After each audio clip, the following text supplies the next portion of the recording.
Hello and welcome to the Extra Shot. My name is Charlie. And I'm Marshall. Before we start, remember to follow us on social media, on Twitter and Instagram at Extra Shot LTU.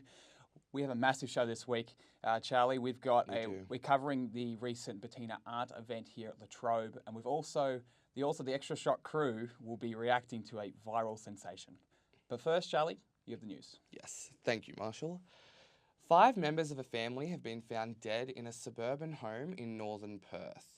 The horrific discovery was made after a man in his 20s handed himself into police with knowledge of the crimes. 3 sisters, all aged under 4 years old, their mother and their grandmother have been identified as the victims of this brutal killing. The suspect is still in custody, but no charges have yet been made. This is the 3rd mass murder in Western Australia in the past 4 months, in what police are calling a domestic violence epidemic. In sport news, Serena Williams has been fined $17,000 for 3 code violations during the US Open Finals, in which Williams lost to Naomi Osaka in straight sets. The tournament referee levied a $4,000 fine for illegal coaching after Williams' coach was seen giving her hand signals. She also suffered a $3,000 fine for breaking her racket on the court and another $10,000 fine for verbal abuse after she called the referee a point thief for stealing points away from her. In a post-match conference, Williams called out sexism at the tournament, saying that umpires would never give a male player such a hefty fine for the same offence. These allegations of sexism come a week after a female player was handed a code violation for turning her shirt around on the court. The Women's Tennis Association released a statement saying that some things need to be looked into after these incidents. Rapper Mac Miller has died of a suspected drug overdose at the age of 26. His Los Angeles home was swept for any drug paraphernalia after the death, however, nothing has yet been discovered. Miller has had depression and substance abuse issues for many years and was recently arrested for a DUI. An official cause of death has yet to be released, but his autopsy is scheduled for later this week.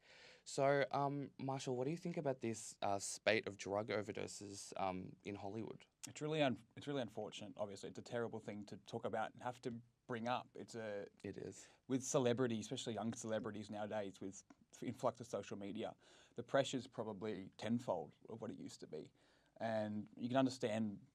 It could be a really, really hard struggle for them to maintain sort of a public persona that they're not up to in their private life.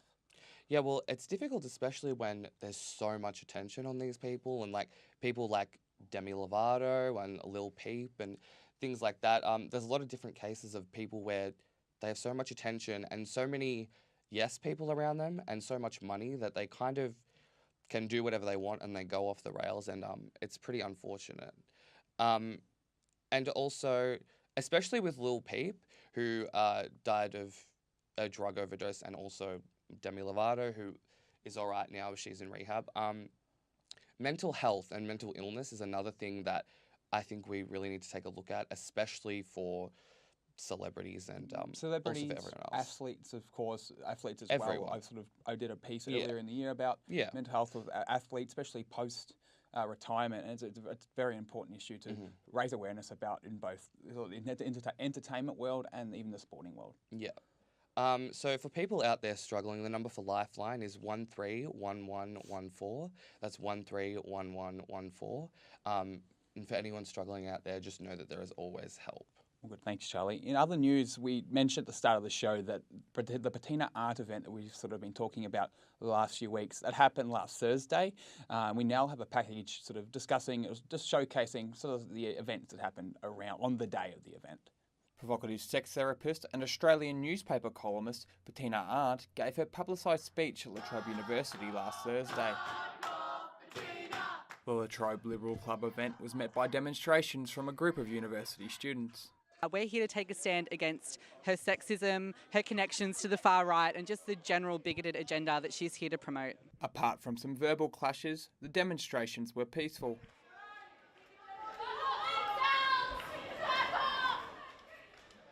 We chatted to some attendees to get their opinion on Arndt's speech, as well as the demonstrations. I went inside to hear what this woman had to say, and her arguments are based on completely flawed ideologies and stats and numbers that are geared up to support an argument that is very dangerous and offensive to young women and men and everyone in our society. She believes that the incidence of rape and sexual assaults on campus is exaggerated, was very critical of the survey done by the Vice-Chancellors. Quite surprised, majority of the people in there listening were all against her and were just there to listen and pose questions to her, and when she was actually asked a question, she couldn't actually answer it.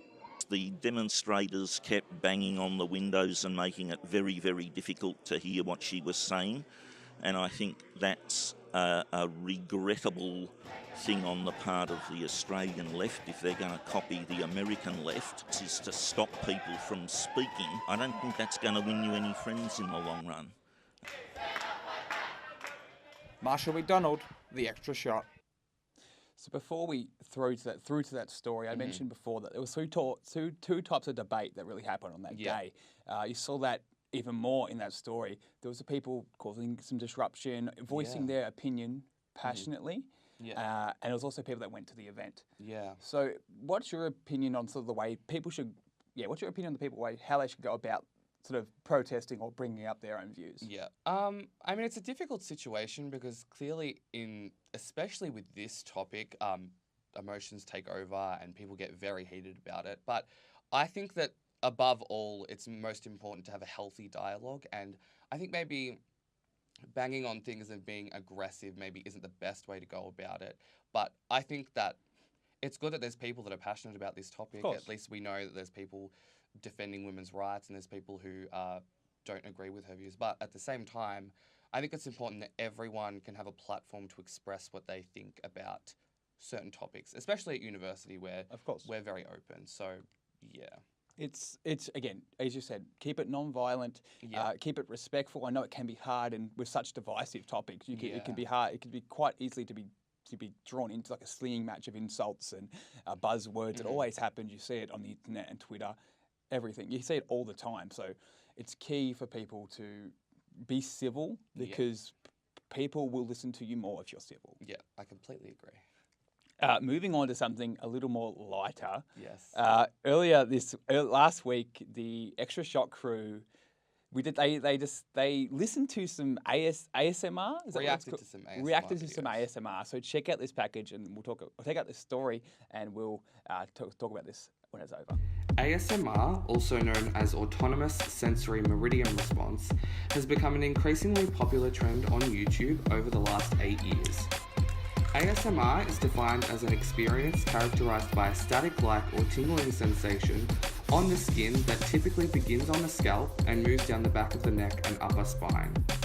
The majority of these videos are focused heavily on audio sensation, and by using extremely sensitive microphones, the most mundane activities such as eating a meal or brushing your hair becomes a source of entertainment. ASMR is extremely polarizing to viewers and usually elicits an intense and visceral reaction. Now, let's take a look at what our team here at The Extra Shot thinks about ASMR. Welcome to Mac United Airlines. I hope you all enjoy your flight. Excuse me, That sounds so weird. Stupid. Or, confused.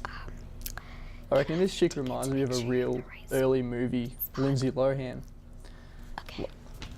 Okay, guys. Oh, look at that. That is... Okay. I can't tell if I love this or if I hate it. I think that I love it. Oh. A few things. Oh, the saliva. So it makes it harder to eat. Oh, guys, just look at that. And I don't like it. it's really sweet. I hate that. But it doesn't taste like the original honey. Oh, it's like the type like shit. Like it's. This is so good. Oh my god. I can't do that. I want to kill her. Get her off, please. Okay, go to the next one. It just sounds so weird to me. It'd be better if they had someone, you know, when people like tap on their phone screen with like nails like this. I find that far more irritating. They should have gone with that one.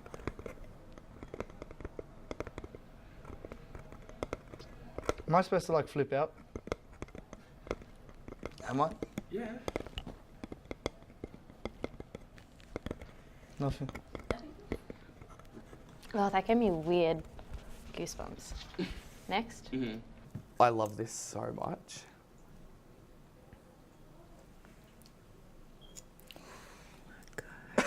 So freaking good.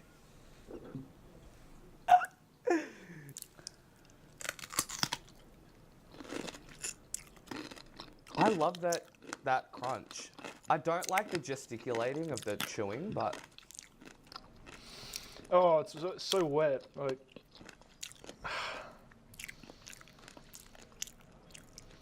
it's so like, it's such a noise. Like, it's so guttural and like sharp when she's chewing.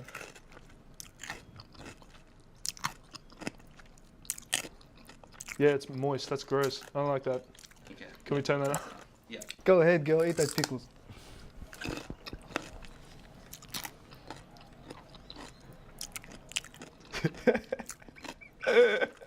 What's going on, bro?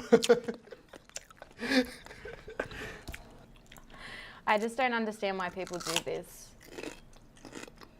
Surely you have something better to do than munch on a pickle into a microphone.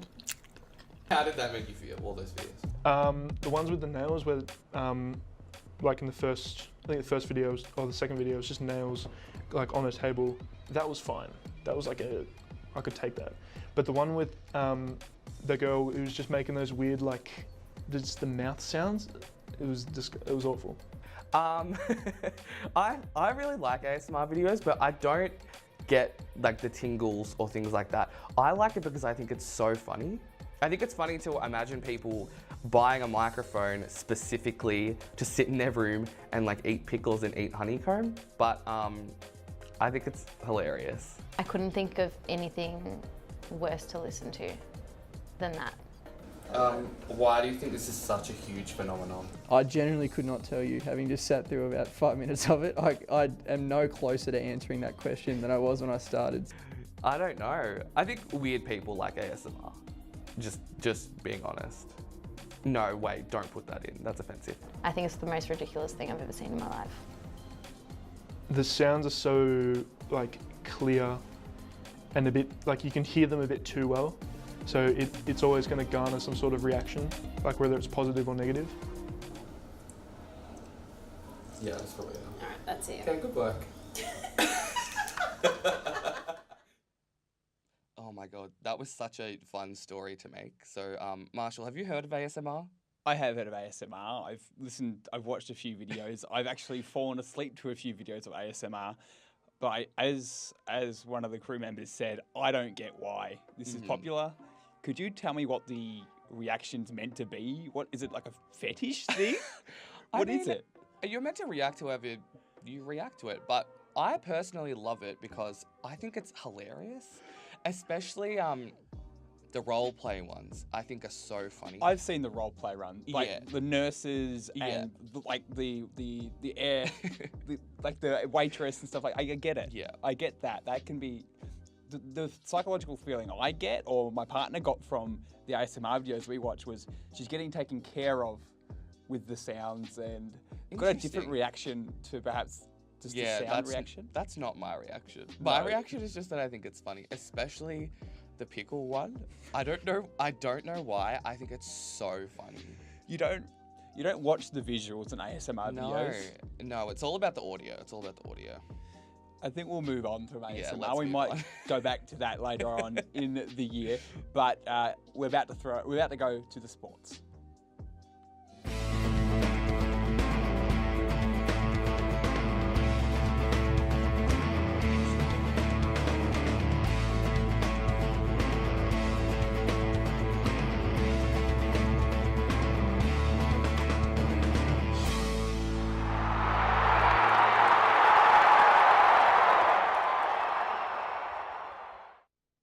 I wandered around the La Trobe University campus to find 4 people who knew a thing or two about the upcoming AFL finals.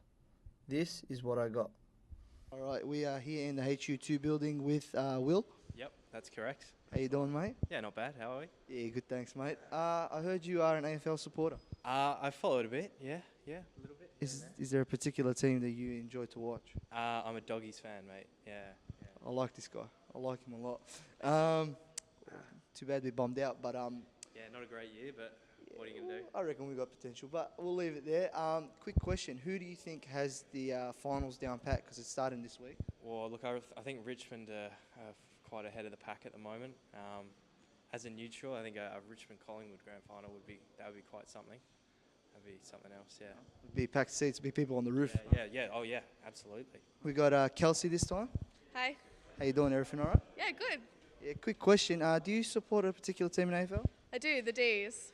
Oh, it's keen. It's first time in a long time they've been in the finals. How do you reckon they'll fare? I mean, they're going to win. 100% they'll win. You got them over. You got them over West Coast at West Coast. You got them over Richmond at the G. I mean, I do think the Tigers might have it in the bag, but I want to say that the D's will win the finals. Head Richmond, heart the D's. Yeah, absolutely. That's it. Sweet. Thank you very much, Kelsey. We are here in the media hub with Stephanie. How you doing? Good, thanks. How are you? Good. Thank you very much. Have you heard about the AFL finals that are coming up? Yes, I have. Are you a supporter of any team? I'm a Collingwood supporter. Oh, there you go. Collingwood's in the finals. Alrighty. I just wanted to ask you who your prediction is to win the whole lot. I think West Coast might be able to do it this year. I think they've been playing some good footy. As much as I love Collingwood, I think the injuries might come back to be a bit too much in the end. That's a big call. Collingwood supporters usually don't do that. But sweet. So Richmond, no go? I think they'll be up there. I just don't know if they'll go back to back. They can do it though, but it's hard to pick. Do you agree with my prediction that Collingwood will lose out after 2 games? Yeah. Thank you very much. She knows her stuff. We are here with James. Hi, how are you today? Good, thank you very much. I should have asked you that question, but quick question. You support the AFL? Yeah, I do support the AFL. Finals coming up this week, so it should be a good week of footy. Who do you support? I support the Collingwood Magpies, so big game against the Eagles on Saturday. We've got another Collingwood supporter here. How do you reckon you guys will fare? It depends. There's 3 big inclusions. So Treloar's back, Jeremy Howe and Goldsack. So Kennedy's back for West Coast, so it'll be hard over there, but fingers crossed we get the result. Who have you got winning the whole thing? You got to be realistic here with me, please. I don't know, man. I'm believing in Collingwood. I don't know if I'm being biased. I probably am, but no, I think it's hard to tip against Richmond. They haven't lost at the MCG for a while now, so I reckon Richmond will win it again. Once again, we've got a person with their head saying Richmond and their heart, they're going with the Pies. Thank you very much. No worries, man. Thank you very much.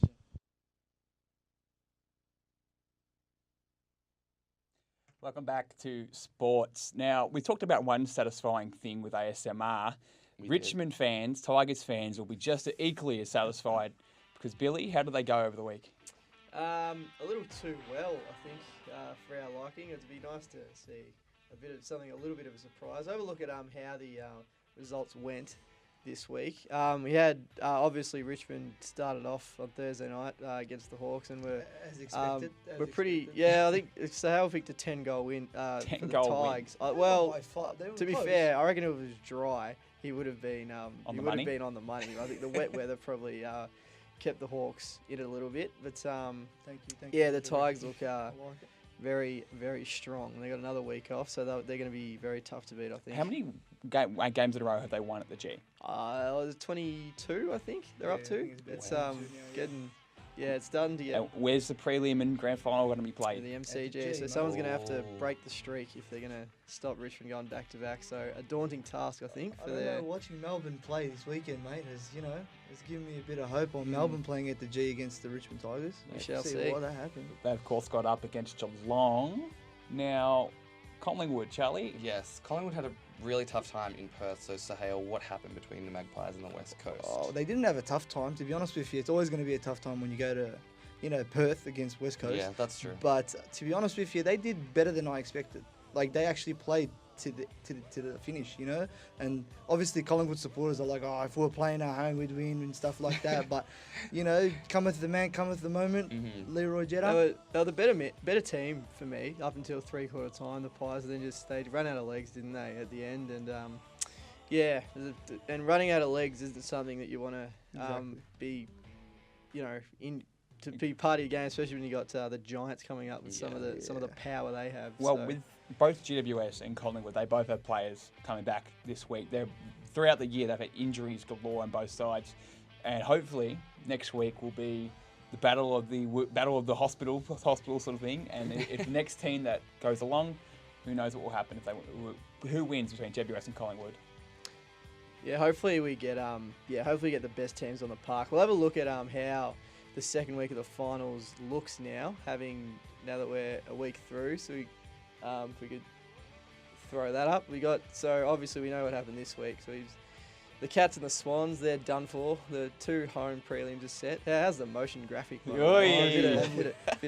jazzy. For the the September extra time. Shot there. Oh yeah, a bit of September razzle dazzle coming up for the extra shot. So the two we talked about Collingwood GWS a little bit. I think that's going to be that's going to be a hard fought game team. Yep. 2 really good sides, and then you got the Hawks and the D's. Who Sahale likes the D's. You reckon they'll get over the top? I reckon they'll get over the top. I don't see Hawthorn after that shellacking they copped last week. I don't see them recovering. I've actually got the D's going all the way to the grand final. I reckon they're playing with a lot of belief, and I think they can. Yeah, I think they can go all the way. Quick tips again. So you're going Melbourne and I'll go the Pies just. Melbourne and the Pies, and you're going Melbourne and GWS because I've said the Pies are going to drop out 2 games in a row, and I'm sticking by my prediction.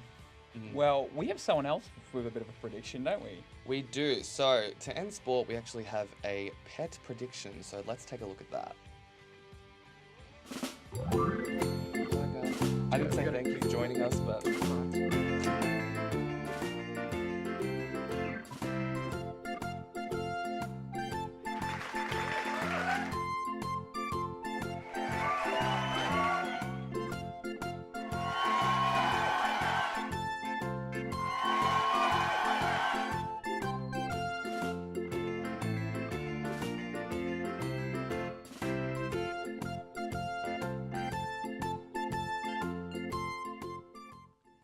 Now it's time for Humans of the Trobe. And this week we have third-year media student Bilal Ali. How are you, Bilal? Welcome, Bilal. Yeah, I'm very good. I'm very good. How are you guys? We're good. We're good. Brilliant. So you run your own company as well as studying here at La Trobe. Bain Media covers futsal, covers all things round ball. Tell us how you got that started and how you balance it with study.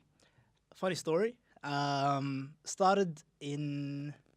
So I'll take you back to November 2016. I was a futsal referee, so nothing to do with the media industry. And the media guy at Futsal Oz, where I worked, he was actually going on a boat cruise, and he needed someone to cover him for a couple of weeks. A mate of mine who works at the reception at the front desk asked if he could recommend me, and he asked me, and he said, basically, there's this position open. And for some reason, I was actually going to turn it down, but ultimately, I didn't. I came and said, yeah, fair enough, I'll do it. It's just a couple of weeks, you know, what harm can it do? And funnily enough, the 2 weeks that he wanted were the last 2 weeks I could do before I actually went on holiday myself. So coincidentally, it just fell that way. And then I came back, and the position opened up permanently in March of 2017 when that person left the company, and I became the permanent media guy. And around the same time, there was a Series Futsal Australia, which is the Nationals, and I was making live videos, basically just interviewing players, and someone gave me the idea to call the company Bain Media, you know, and so I didn't actually come up with the name myself. Someone actually came up with that name, and I really liked it, and it stuck. And because there was already that market for futsal, people started tuning in because no one else was doing this, and then I started writing articles, and from there began doing some commentary, and I was the match day photographer and reporter, so I did that for a while. And then in June, I left Futsal Oz, and after I took on the internship at SBS Radio, I found a job as a media manager for Hume City, a side in the NPL, and I began working for them. Just a little prelude to that, I was just a photographer, and I decided to take on videography. And I requested, based on my photography actually, with no videography experience, to be the videographer for an African tournament that was taking place in the summer of 2017. And from that, I got my foot in the door, and from that, I got another job. And so Bay Media went from being just a company that does a bit of photography and writing to videography. And now we have 2 clients and a few more on the way as well. So it's a bit of a funny story on how I stumbled that's across cool it. though. So you just mentioned your internship with SBS. Tell us a little bit about that. Yeah, so I was in the production team. I was technically a production intern.